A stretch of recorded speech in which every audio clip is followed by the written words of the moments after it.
सावित्रीबाई फुले यांची जयंती या ठिकाणी साजरी होत आहे।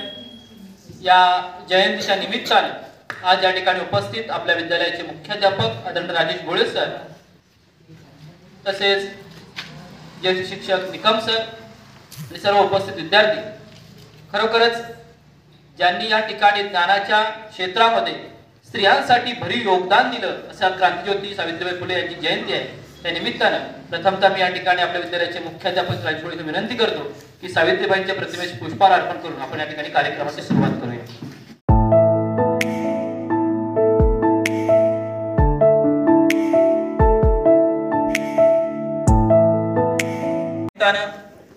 व्यासपीठावर उपस्थित आपल्या विद्यालयाचे मुख्याध्यापक आदरणीय राजेश गोळे सर यांच्या ठिकाणी मी शब्दसंम्मानाने स्वागत करतो आणि या ठिकाणी कार्यक्रमाची सुरुवात करतो। या ठिकाणी सावित्रीबाई फुले खरोखरच यांचे योगदान हे स्त्रियांसाठीच नव्हे तर सर्वांसाठी फार उपयोगाचं आहे। तर असं म्हटलं जातं, एक स्त्री शिकली तर 1000 कुटुंब किंवा 1000 मुलं शिकत असतात, कारण का स्त्री फार महत्त्वाची आहे। जिच्या हाती पाळण्याची दोरी तीच जगा उद्धारी। आणि म्हणूनच पंडित जवाहरलाल नेहरू म्हटलं होतं की one educated mother is better than 100 teacher. लक्षात ठेवा, एक शिकलेली आई 100 शिक्षकांपेक्षाही श्रेष्ठ आहे, कारण ती मुलाला लहानपणापासून ते संस्कार देत असते। आणि म्हणूनच या स्त्रियांना शिकवण्याचं काम ज्यांनी प्रथमतः स्त्री शिक्षणाला सुरुवात केली अशा सावित्रीबाई फुले यांना क्रांतिज्योती देखील म्हटलं जातं, कारण या ठिकाणी महिलांना शिकण्याला बंदी असताना त्या काळामध्ये त्यांनी स्त्रियांना शिक्षण दिलं आणि म्हणून ती क्रांती घडवली आणि म्हणून त्या क्रांतिज्योती। त्याचबरोबर ज्ञानज्योती अशा प्रकारचं अगाध ज्ञान महात्मा ज्योतिराव फुले यांनी त्यांना जेव्हा त्या ठिकाणी पहिलं शिक्षण याचं कार्य सुरू केलं त्यावेळी त्यांनी जे ज्ञान प्राप्त केलं ते ज्ञान आजही जगामध्ये अगाधमय काय संपूर्ण जग आज या ठिकाणी साक्षर होताना दिसत आहे स्त्रियांच्या बाबतीत। आणि म्हणूनच अशा क्रांतिज्योती ज्ञानज्योती सावित्रीबाई फुले यांची जयंती आपल्या विद्यालयात साजरी होत आहे। त्या निमित्तानं आज या ठिकाणी आपल्या विद्यार्थ्यांच्या मनातील भावना, त्या सावित्रीबाई विषयीच्या भावना ज्या त्या व्यक्त करण्यासाठी आपण विद्यार्थ्यांना या ठिकाणी संधी देत आहोत। अंधाऱ्या जीवनात पेटवल्या ज्ञानाच्या ज्योती, म्हणून तर आज जगतो अमर आहे सावित्री, अमर आहे सावित्री। आज मी आपणासमोर क्रांतिज्योती सावित्रीबाई फुले यांच्या यशोगाथा सांगण्यासाठी उभी आहे। क्रांतिज्योती सावित्रीबाई फुले ह्या भारताच्या पहिल्या महिला शिक्षिका तसेच मुख्याध्यापिका होत्या। त्यांचा जन्म 3 जानेवारी 1831 रोजी सातारा जिल्ह्यातील नायगाव या गावी झाला। वयाच्या अवघ्या 9व्या वर्षी त्यांचा विवाह ज्योतिबा फुले यांच्याशी झाला। विवाहानंतर महात्मा ज्योतिबा फुले यांनी सावित्रीबाईंना लिहायला वाचायला शिकवले व स्त्री शिक्षणाचा पाया रचला। क्रांतिज्योती सावित्रीबाई फुले व महात्मा ज्योतिबा फुले यांनी 1 जानेवारी 1848 मध्ये पुण्याच्या बुधवार पेठेत मुलींची पहिली शाळा काढली। सावित्रीबाई फुले बाईंनी बालविवाह, केशवपण, सतीप्रथा अशा वाईट प्रथांना विरोध केला। त्यांनी काव्य फुले, पावनकाशी, सुबोध रत्नाकर असे काव्यसंग्रह लिहून समाज जागृती केली। अखेर 10 मार्च 1897 रोजी या ज्ञानज्योती सावित्रीबाई फुले यांनी अखेरचा श्वास घेतला। अशा या तेजस्वी ज्ञानज्योती क्रांतिज्योती सावित्रीबाईंना माझे कोटी कोटी राष्ट्राची दिव्य ज्योती ओवाळू त्यांची आरती, नमन माझे सावित्रीस, आज आहे त्यांची जयंती। सर्वांना माझा नमस्कार। माझे नाव रिया। आज 3 जानेवारी क्रांतिज्योती सावित्रीबाई फुले यांची जयंती। सावित्रीबाई फुले या भारताच्या पहिल्या महिला शिक्षिका होत्या। त्यांचा जन्म 3 जानेवारी 1831 रोजी सातारा जिल्ह्यातील नायगाव येथे झाला। त्यांच्या वडिलांचे नाव खंडोजी नेवसे पाटील व त्यांच्या आईचे नाव लक्ष्मीबाई असे होते। त्यांचा विवाह वयाच्या 9व्या वर्षी थोर समाजसुधारक ज्योतिबा फुले यांच्याशी झाला। सावित्रीबाई व ज्योतिबा फुले यांनी सन 1848 मध्ये पुण्याच्या बुधवार पेठेत मुलींची पहिली शाळा काढली आणि स्त्री शिक्षणाचा पाया रचला। सावित्रीबाईंनी समाजातील वाईट प्रथांना विरोध केला आणि गरीब, अनाथ व विधवांना आधार दिला। दुर्दैवाने 10 मार्च 1897 रोजी महान समाजसेविका क्रांतिज्योती सावित्रीबाई फुले यांचे निधन झाले। अशा या थोर ज्ञानज्योतीस माझे कोटी कोटी प्रणाम। स्त्रियांच्या अंधाऱ्या जीवनात पेटवल्या ज्ञानाच्या ज्योती, म्हणूनच आज जगतो अमर आहे सावित्री। सन्माननीय व्यासपीठ, व्यासपीठावरील मान्यवर वंदनीय गुरुजन वर्ग व माझ्या प्रिय मित्रमैत्रिणी, सर्वांना माझा नमस्कार. आज 3 जानेवारी क्रांतीज्योती सावित्रीबाई फुले यांची जयंती. ही जयंती आपण बालिका दिन म्हणून साजरी करत आहोत. सर्वांना बालिका दिनाच्या हार्दिक शुभेच्छा. क्रांतीज्योती सावित्रीबाई फुले या भारताच्या पहिल्या महिला शिक्षिका होत्या. त्यांचा जन्म 3 जानेवारी 1831 रोजी सातारा या जिल्ह्यातील नायगाव येथे झाला. त्यांच्या वडिलांचे नाव खंडोजी निवसे पाटील आणि आईचे नाव लक्ष्मीबाई असे होते. लहान वयातच सावित्रीबाईंचा विवाह ज्योतिबा फुले यांच्याशी झाला. क्रांतीज्योती सावित्रीबाई फुले या थोर समाजसेविका होत्या. त्यांनी सन 1848 मध्ये मुलींसाठी देशातील पहिली शाळा सुरू केली. ज्योतिबांनी त्यांना सहकार्य केले. क्रांतीज्योती सावित्रीबाई फुले यांनी समाजातील मुलींना तसेच अस्पृश्यतांना शिक्षणाचा प्रवाह आणले. मुलींचे शिक्षण हे पाप समजणाऱ्या समाजात त्यांनी एक वेगळा आदर्श निर्माण केला. त्यांनी एक विधवा पुनर्विवाहाबद्दल समाजात जागरूकता निर्माण केली. स्त्रियांच्या हक्कांसाठी लढा दिला. त्यांनी उत्कृष्ट काव्य लेखनही केले.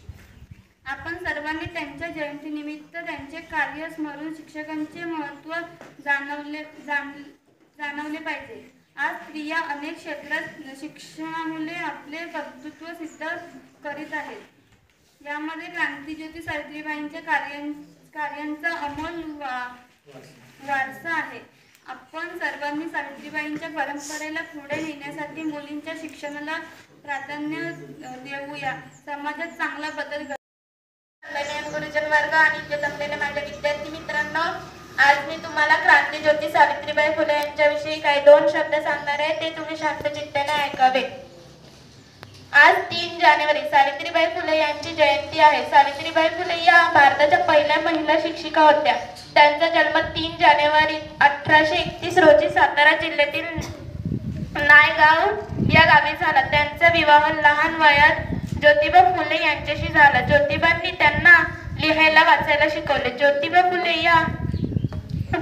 फुले आणि सावित्रीबाई फुले यांनी भारतात पहिली मुलींची शाळा काढण्याचा मान मिळवला. त्यांनी समाजातील वाईट प्रथांना विरोध केले.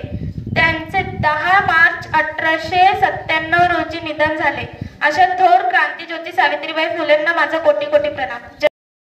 समोर क्रांतीज्योती सावित्रीबाई फुले यांची योगगाथा सांगण्यासाठी उभी आहे. क्रांतीज्योती सावित्रीबाई फुले ह्या भारताच्या पहिल्या महिला शिक्षिका तसेच मुख्याध्यापिका होत्या. त्यांचा जन्म 3 जानेवारी 1831 रोजी सातारा जिल्ह्यातील नायगाव या गावी झाला. वयाच्या अवघ्या 90 वर्षी त्यांचा विवाह ज्योतिबा फुले यांच्याशी झाला. विवाहानंतर महात्मा ज्योतिबा फुले यांनी सावित्रीबाईंना लिहायला वाचायला शिकवले व स्त्री शिक्षणाचा पाया रचला. क्रांतीज्योती सावित्रीबाई व महात्मा ज्योतिबा फुले यांनी 1 जानेवारी 1848 मध्ये पुण्याच्या बुधवार पेठेत मुलींची पहिली शाळा काढली. सावित्रीबाईंनी बालविवाह, केशपालन, सती प्रथा अशा वाईट प्रथांना विरोध केला. त्यांनी काव्य फुले, 52 काशी, सबोध रत्नकार असे काव्यसंग्रह लिहून समाज जागृती केली. अखेर 10 मार्च 1897 रोजी या ज्ञानज्योती सावित्रीबाई फुले यांनी अखेरचा श्वास घेतला. अशा या तेजस्वी ज्ञानज्योती क्रांतीज्योती सावित्रीबाईंना माझे कोटी कोटी. सावित्रीच्या बुद्धीला स्त्रियांच्या शिक्षणाचा पाया तू घातला. अशिक्षित अडाणी तू पतीपाशी शिकली. मुलींसाठी पहिली शाळा तू काढली. दुसरी ओवी गायली तुझ्या गजरियाला. दगड गोटे खाऊनी चालविली तू शाला. घराबाहेर काढले गुंडांनी अडविले. धीराने तोंड दिले सगळ्या या त्रासाला. तिसरी माझी ओवी ग तुझ्या मोठ्या मनाला. फसलेल्या विधवेचा सांभाळ तू केला. अरणी अनाथांचे माय बाप होऊनी. यशवंत बाळाला दत्तक घेतला. चौथी ओवी गायली तुझ्या थोरत्याला. माणुसकी राजात नित्य ग वाहिला. ज्योतिबांची सावली नाही तू राहिली, सत्य धर्म प्रकाशात तेजाने तळपली, दुःखितांच्या सेवेत देह तू ठेविला, स्मरण तुझे करुणी वसमी घेतला, भगिनींना जागवीन संकटित करीन, ज्ञान ज्योत लावीन, हेच तुला नमन, हेच तुला नमन. या ठिकाणी सावित्रीबाई फुले यांची जयंती साजरी करत असताना विद्यार्थ्यांनी खरोखर चांगल्या प्रकारचं मनोगत या ठिकाणी व्यक्त केलेलं आहे आणि सावित्रीबाई विषयी आपली आदरांजली या ठिकाणी त्यांनी आज वाहिलेली आहे. या ठिकाणी सावित्रीबाईंविषयी म्हणावं असं वाटतंय की सावित्रीबाई झाल्या ज्ञानी आणि गुणी, सावित्रीबाई झाल्या ज्ञानी आणि गुणी, कारण ज्योतिबा फुले होते त्यांच्या कुंकवाचे धनी, त्यांच्या कुंकवाचे धनी. खरोखरच या ठिकाणी ज्योतिबा फुलेंनी या ठिकाणी प्रथमतः सावित्रीबाईंना शिक्षणाचं ज्ञान देऊन या ठिकाणी त्यांना खरंच एक प्रकारचं ज्ञानी आणि गुणी केलं होतं आणि म्हणूनच आज या ठिकाणी मुलांच्या बरोबर मुलींना बसण्याचा मान मिळतोय, आज पुरुषांबरोबर स्त्रियांना सन्मान मिळतोय, तो केवळ सावित्रीबाई फुले यांच्या या शिक्षणाच्या परंपरेमुळेच. म्हणून कारण का की शिक्षण म्हणजे काय, ज्ञान म्हणजे काय हे ज्योतिबा फुले तेव्हाच जाणलं होतं. कारण विद्येविना मती गेली, मतीविना नीती गेली, नीतीविना गती गेली, गतीविना वित्त गेले, वित्तविना शूद्र खचले आणि इतके सगळे अनर्थ एका अविद्येने केले. म्हणजे विद्या किती महत्वाची आहे. विद्येमुळे माणसाची काय अवस्था होऊ शकते.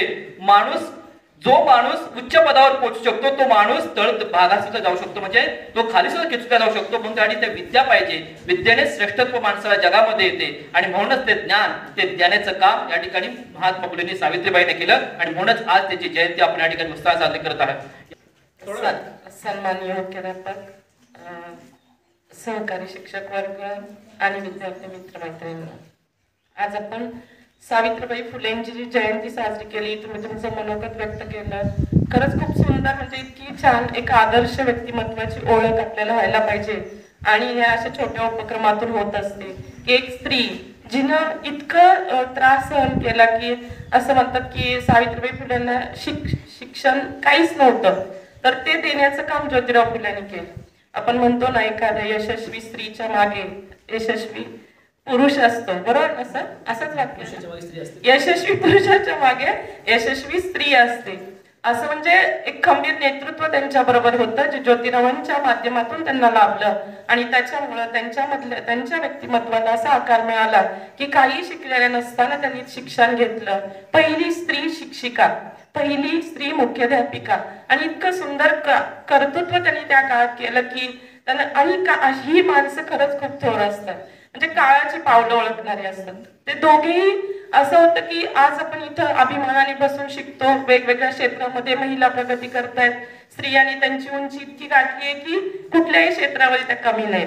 दोन्ही गोष्टी ते यशस्वीपणे करू शकतात. हे केवळ आणि केवळ सावित्रीबाई फुल्यांच्या त्यागामुळे, त्यांच्या कर्तृत्वामुळं, त्यांच्या सामर्थ्यामुळं, त्यांनी दिलेल्या प्रेरणेमुळं आज आपण इतकं छान प्रकारे शिकू शकतो. सावित्रीबाई फुल्यांनी त्यांना शिक्षण घेतल्यानंतर जेव्हा शाळा चालू केली तेव्हा त्यांना 2 साड्या घेऊन जावं लागायचं. एक साडी त्या घालायच्या, त्यांना कळत होतं की लोक त्यांच्या अंगावर चिखल दगड म्हणजे असे टाकायचे, म्हणजे कोणत्याही गोष्टीमध्ये खचून न जाता आपण हे शिकलं पाहिजे. नुसतं सावित्रीबाई फुल्यांचं तुम्ही भाषण करा, त्यांच्याविषयी माहिती सांगा, पण त्यांच्या जीवनामधली एखादं तरी अशी गोष्ट तुम्ही घ्या तुमच्या जीवन उजळवण्यासाठी, जसं त्यांनी त्यांचं जीवन उजळवलं. 2 साड्या ठेवायच्या, एक साडी तर तिथं जाऊन परत बदलायच्या, म्हणजे किती वाईट परिस्थिती आली तरी हार न मानणारी अशी खरंच खूप थोर महिला आपल्या देशामध्ये होऊन गेल्यात आणि त्याच्यामध्ये अग्रक्रमाने सावित्रीबाई फुले यांचं नाव घेतलं जातं. अशा महान उत्तुंग व्यक्तिमत्वाला मी शतशत नमन करते आणि इथं थांबते. महिलांचा उत्साह फार अधिक आहे, कारण का आज सावित्रीबाईंची जयंती आहे आणि खरोखर मॅडम देखील आपल्या या नाटकातून चांगल्या प्रकारे सावित्रीबाईंची मुदती या ठिकाणी आपण वर्णन केले. मी या ठिकाणी आजच्या आपल्या सभेचे अध्यक्ष तथा आपल्या विद्यालयाचे मुख्याध्यापक आदरणीय राजेश गोळे साहेब विनंती करतो की आपलं मनोगत त्यांनी या ठिकाणी व्यक्त करावं. फुले यांच्या जयंतीनिमित्ताने उपस्थित विद्यालयाचे शिक्षक Shedge sir, Gaikwad madam, Nikul sir, या ठिकाणी उपस्थित विद्यार्थी मित्रांनो, अत्यंत महत्त्वाचा दिवस हा आहे. क्रांतिकारक दिवस हा जन्मदिन म्हटला पाहिजे सावित्रीबाई फुले यांचा, कारण त्यांनी त्या जन्माला आल्या त्यांचं लग्न महात्मा ज्योतिराव फुले यांच्यासोबत झालं. ज्योतिराव फुले जे त्यानंतर आद्य क्रांतिकारक, त्याचबरोबर समाज सुधारक आणि 19व्या शतकातले समाजसेवक, त्यांनी सावित्रीबाई यांना त्या ठिकाणी सर्वप्रथम शिकवलं. त्याचा उद्देशच हा होता की जर मुलींना शिकवायचं असेल तर महिला शिक्षिकाच असली पाहिजे. तो काळ असा होता 1850चा की त्या काळामध्ये मुलींनाच शिक्षणाची व्यवस्था नव्हती आणि ती पुण्याच्या भिडेवाडा जो आहे त्या ठिकाणी सर्वप्रथम महात्मा ज्योतिराव फुले यांनी ती शाळा सुरू केली. मॅडमने सांगितल्याप्रमाणे त्या काळामध्ये मुलींना शिकण्याची परवानगी नव्हती, स्त्रियांना घराबाहेर जाण्याची सुद्धा परवानगी नव्हती, असा तो काळ होता. मग अशा परिस्थितीमध्ये मुलींची शाळा काढायची आणि मुलींनी शिकायची म्हणजे फार मोठा घोर पाप, फार मोठं दुष्कृत्य केल्यासारखं त्या ठिकाणी परिस्थिती निर्माण झाली. ज्या सहजतेने आज तुम्ही शाळेमध्ये येत आहे, हा आधुनिक काळ आहे, बदललेला काळ आहे, बदललेलं युग आहे. पण आजपासून 1850 म्हणजे आता किती वर्ष मागे जायला लागेल आपल्याला? 175 वर्ष. 175 वर्षापूर्वीची जी परिस्थिती होती ती अत्यंत भयावह होती. म्हणजे मॅडमने जे सांगितलं की 2 साड्या घेऊन जायचं, ते सोपं नव्हतं. नुसतं साड्या घेऊन तिथं बदलणे हा नाही, तर दगड सुद्धा अंगावर येत होते. आता एखादा दगड मी जर या ठिकाणी कोणी घेऊन बसलं तर आपण कोणच जाणार नाही पुढे, बरोबर ना? आणि दगड आला अंगावर तर आपण घाबरणार ना, घरातून बाहेर पडू का? नाही ना, शेर मारायचे. तर त्या काळामध्ये हा जो समतेचा विचार होता, स्त्री सुद्धा शिकली पाहिजे, स्त्रियांना सुद्धा या मुख्य प्रवाहामध्ये यायला पाहिजे, अशी भूमिका जी घेतली महात्मा ज्योतिराव फुले यांनी, त्या भूमिकेला विरोध या त्या काळातली जी मंडळी होती की जी जातीनिष्ठ, धर्माधिष्ठ, रूढी परंपरावादी अशी जी मंडळी होती, त्यांनी हा प्रथम विरोध केला. अशा या सगळ्या प्रतिकूल परिस्थितीमध्ये सावित्रीबाई यांनी न घाबरता अत्यंत धीराने या सगळी ही शिक्षणाची प्रक्रिया चालू ठेवली आणि पहिली मुलींची शाळा या महाराष्ट्रामध्ये, या पुणे जिल्ह्यामध्ये आणि या आपल्या प्रबोधनाचं काम आपल्या महाराष्ट्रातून झालं आणि ते देशभर त्या ठिकाणी पसरलं. आज देशभर सावित्रीबाई फुले, महात्मा ज्योतिराव फुले यांना समतेचे पुढारी, समतेचे सुधारक असं म्हटलं जातं. एक वेळ ती झाशीची राणी लक्ष्मीबाई, तिने सुद्धा तिचं राज्य राखण्यासाठी लढाई केली. ती जेवढी आपल्याला प्रेरणादायक आहे, तिचं नाव ऐकल्यानंतर जेवढे आपल्याला स्फुरण चढतं, तिच्याही सोबत बरोबरीत क्रांतिज्योती सावित्रीबाई फुले यांचा त्या ठिकाणी स्त्रिया इंग्लंडच्या पंतप्रधान होऊन गेल्या, भारताच्या पंतप्रधान इंदिरा गांधी होऊन गेल्या, इंग्लंडच्या पंतप्रधान मार्गारेट थॅचर 1900 वाचलं तर त्या ठिकाणी तुम्हाला समजेल. असं बोलून ऐकून कळणार नाही.